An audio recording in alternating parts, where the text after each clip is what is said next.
Les alertos de marteau. Les alertos de Marco, première. Bonjour et bienvenue chez les alertos de Marco. Vous l'aurez compris, mon nom est Marco et je vais vous faire quelques petites alertos. Mais qu'est-ce que les alertos de Marco? Ce sont des infos toujours réglo, mais jamais ramollo. Je veux bien m'adresser aux dingos, aux rigolos, aux intellos, aux machos, aux gens réglo, aux femmes et aux hommes en tout genre, qui ont du second degré, bien évidemment. Aujourd'hui, n'oubliez pas de vous abonner d'abord à la chaîne, pour savoir ce qui va arriver ensuite, et puis les likes, ça me fait chaud au cœur quand même. Voilà. Mais c'est comme vous voulez, car on est complètement libéraux au sein des alertos de Marco. Le sujet d'aujourd'hui est un peu secreto. Il est issu de mes voyages. El primero sera New York, New York. Une ville sans pareil en France. Un souffle de dingue. Des rêves barres, j'ai senti le choc d'un souffle barbare. C'est la chanson de Nougaro. Bon, c'est vrai, je suis de Toulouse à la base. Hein. Bon, ok. Mais cela commence par la queue à la douane. Les douaniers, parlons-en des douaniers, aimables comme des portes de prison. Il me dit « Passport, passport », sans me regarder, rien du tout. Il recommence « Passport ». Dans ce moment-là, j'ai eu un soupçon d'intuition qu'il valait mieux obtempérer sans maudire. Puis il me demande la durée de mon séjour.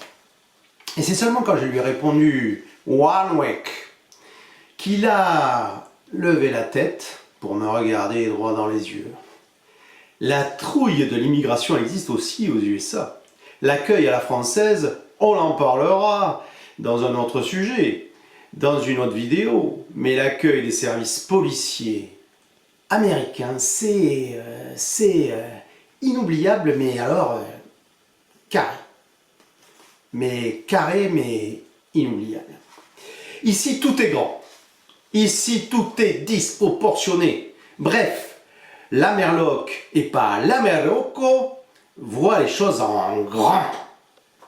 Les avenues, tout d'abord. Les gratte-ciel, ensuite. Les couleurs, parfois. Parfois trop, si vous voyez ce que je veux dire. J'arrive à New York. Vous avez remarqué, Brooklyn. Je suis allé à... Eh ben non, mon esprit de contradiction m'a poussé à mettre ce t-shirt, mais en fait je suis allé à Manhattan. Manhattan. Voilà, on dirait qu'ils ont un peu de tout, mais c'est comme ça qu'ils le prononcent. Ils disent pas du tout Manhattan. Si vous dites Manhattan, vous ne serez pas compris. Donc j'arrive à New York, et cela vous est peut-être arrivé, ou bien vous ambitionnez de vous y rendre. On voit quoi?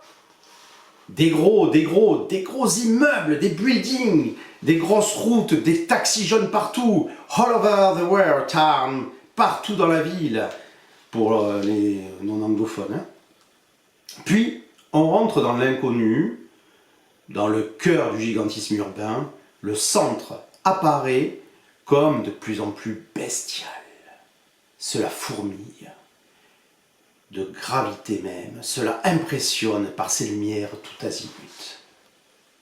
De mon taco, qu'est-ce que j'ai aperçu?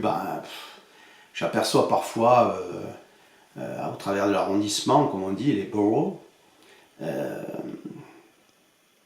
Les boroughs, on les nomme, sont des berlingots luminescents. J'entends des coups de klaxon, mais surtout des sirènes sans cesse.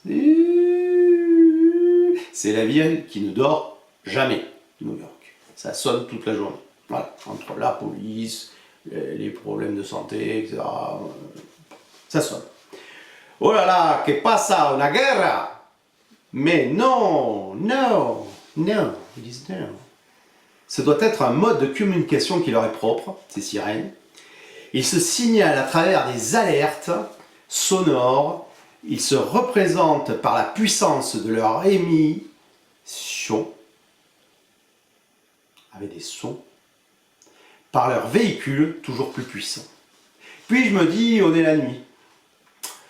Je suis toujours dans mon taxi. Vous savez, le beau taco jaune. Hein. Tout est éclairé. je suis blasé. En France, si vous dit on nous dit éteignez vos veilleuses pour des raisons écologiques, on peut économiser, certains ont dit, je ne sais pas si c'est vrai, jusqu'à une centrale nucléaire. Honnêtement, ça m'étonnerait un peu peut-être. Enfin, à voir. Ici, vous gardez tout le week-end les lumières allumées dans les bureaux. Cela laisse un petit peu rêveur tout de même. Alors, au demeurant, spectacle grandiose. Mais, bon, bien peu écolo. Ah, au fait, j'ai oublié de vous dire qu'ici, rien ne choque. Mais alors, rien. C'est l'inverse de chez nous.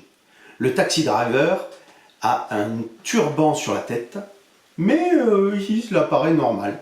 Ouais, c'est un Indien sikh. Je me rappellerai toujours, je lève la tête. Que dis-je? Je lève le cou.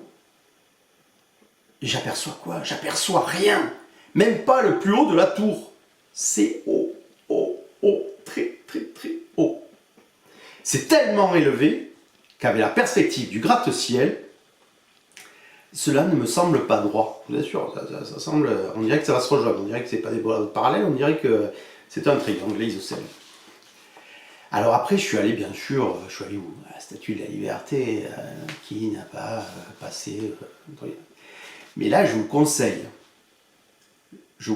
la Queen, bien sûr, mais surtout de monter dans la couronne.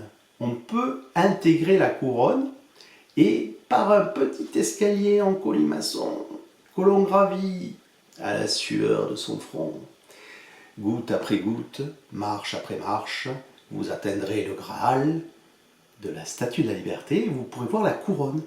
Et vous serez à l'intérieur. Alors, pour tout dire, ne le faites pas l'été, parce qu'en été, derrière le cuivre, il faisait déjà 35 degrés, c'était au mois d'avril.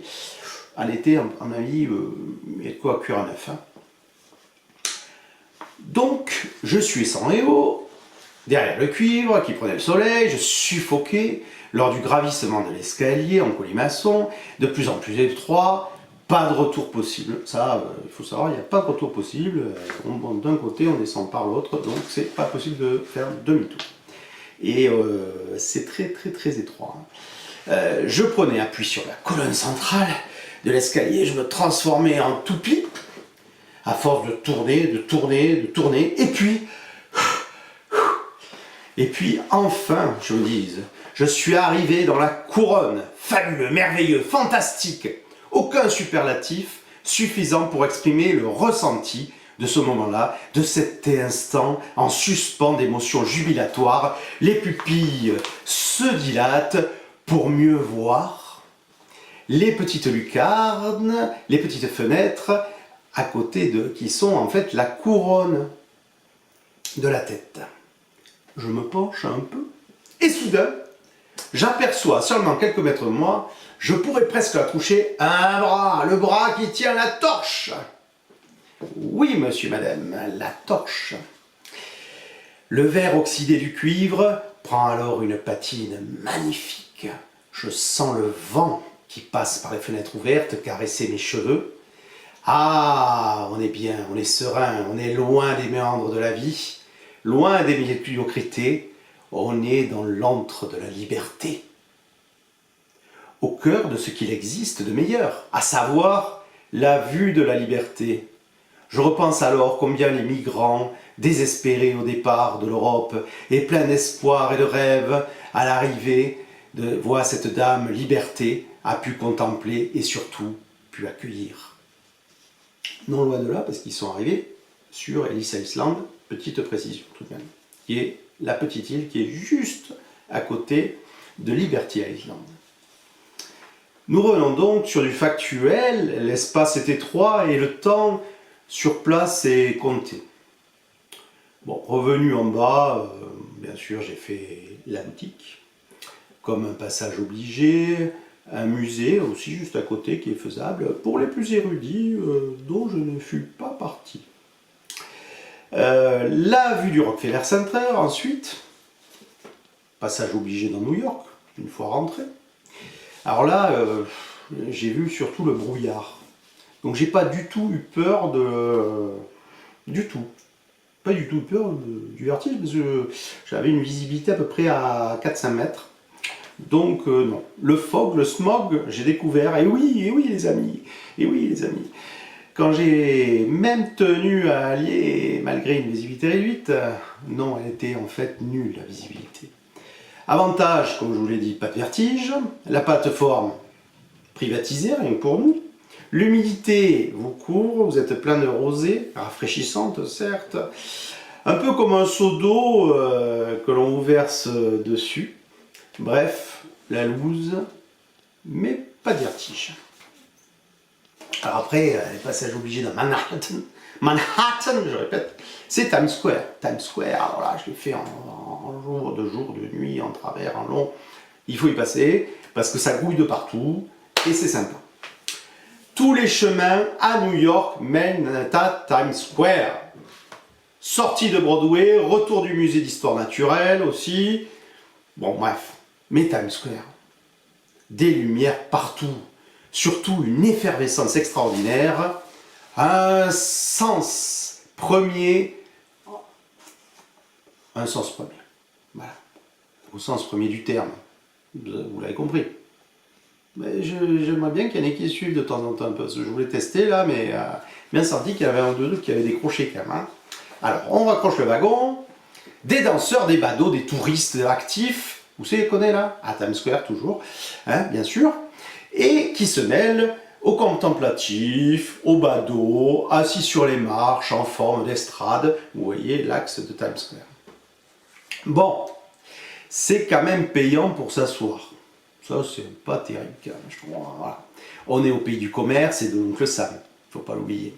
Des magasins ornent cette place, des trucs à touristes, rien de surprenant à ce moment, des souvenirs, en veux-tu, en voilà. En résumé, incontournable, Times Square fait partie de l'ADN de Manhattan et de New York en particulier. Alors là, il m'est arrivé quelque chose ensuite, c'était une soirée, après de passer par Times Square, puis je rentrais dans mon petit hôtel. Et là, tout d'un coup, je rentre donc, il fait nuit, le temps est frais, franchement. Un peu de chaleur humaine ne serait pas trop, et la voilà qui se présente. Alors, qu'est-ce qui m'est arrivé? Une belle américaine, alcoolisée, accompagnée de copines. Elle se détourne de sa trajectoire, elle ondule, elle titube presque. Et déjà, malgré sa trajectoire légèrement elliptique, elle se jette sur moi, verbalement, et me hurle en chantant « Enjoy the life! Enjoy the life !» Oula, ça c'est l'Amérique. Non limites, no limite. L'envie mêlée à la vie. L'envie mêlée à la vie. Enjoy the life. Elle m'a donné une idée de l'Amérique pleine de peps, pleine d'énergie, pleine d'enthousiasme. En bref, elle m'a transmis quelques minuscules secondes, une éternité de jovialité, un dynamisme contagieux. Ça, c'est l'Amérique. Alors après, pour se déplacer, il y a les petits tacos jaunes, les petits taxis jaunes, mais il y a bien sûr le métro. Alors le métro, moi j'avais l'image coupe-gorge des années 90, non. Vous pouvez oublier complètement ça, c'est totalement sécurisé, je vais vous expliquer pourquoi. Déjà, vous pouvez oublier le fonctionnement du métro parisien. Rien à voir. On n'a pas le bout de ligne, le sens, etc. Rien à voir. Vous avez celui de New York diffère vraiment sensiblement et il y a de quoi être désorienté, c'est assez complexe. Premier conseil, travailler ses spécificités. Deuxième conseil, partir en avance surtout. Ici, les lignes ne s'arrêtent pas forcément à toutes les stations. Oh, alors ça c'est nouveau. Ouais, pour aller plus vite, vous avez un métro sur la même ligne qui s'arrête à toutes les stations, et vous avez un métro sur la même ligne qui ne s'arrête pas à toutes les stations, qui en saute une sur deux ou une sur trois. Voilà, donc ça fait gagner du temps, c'est intéressant, mais c'est un peu surprenant. Donc si vous voulez, si vous ne devez pas vous arrêter, vous devez revenir sur vos pas, ou plutôt des stations précédentes. Il faut être attentif aux annonces qui sont audio-orales. C'est-à-dire que bon, si vous ne maîtrisez pas tout à fait l'anglais, ça devient tout de suite un peu plus compliqué. Voilà le type de métro que vous allez prendre. Cela dit, malgré un look du siècle dernier, peu hospitalier, parce que l'intérieur, franchement, c'est pas hyper moderne. Des grosses barrières je dirais des poutres en acier, des carrelages un peu vieillots, voilà. Les rames sont par contre en revanche climatisées. Les rames sont ultra modernes, le luxe que nous ne connaissons pas dans l'Hexagone, et c'est très appréciable après une quinzaine de kilomètres de marche que j'ai pu faire à Crapauté au quotidien. On peut s'émerveiller aussi de la dimension de Manhattan qui est quand même, on dit que c'est petit, moi je vous dis que c'est assez vaste. Je vous recommande la ligne sympa qui mène sur Roosevelt Island. On la traverse l'East River. L'East River, en fait, vous passez un peu, vous êtes au-dessus de la rivière et la vue est superbe. Voilà. Par ailleurs, vous parlez anglais, c'est parfait, mais dès que vous vous éloignez de Manhattan, vous êtes en Espagne ou directement au Mexique. On vous parle espagnol, et oui, j'ai voulu aller au New Jersey, on m'a parlé espagnol directement sur la ligne. Hola, ¿qué tal? L'espagnol est primordial en terre anglo-saxonne, ça c'est très très surprenant. Mais donc si vous parlez espagnol ou anglais, vous vous débrouillerez dans les deux cas. Et attention, mon chauffeur de taxi, je reviens sur mes fantômes, mes taxis jeunes, parce qu'ils ne sont pas qu'anglophones, ils ne sont pas qu'hispanophones. Ils parlent aussi parfois le français. Mais pourquoi donc ils parlent le français?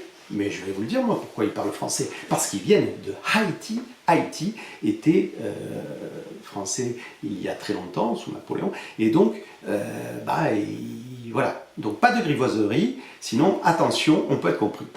Si cela ne me dit rien d'aller me baigner dans les eaux chaudes et cristallines du golfe du Mexique, ou bien d'Amérique, tout dépend de quel point de vue on se place, le point de vue, à New York, il est géant. Bisous les chéris, et à bientôt pour une nouvelle Alerto de Marco.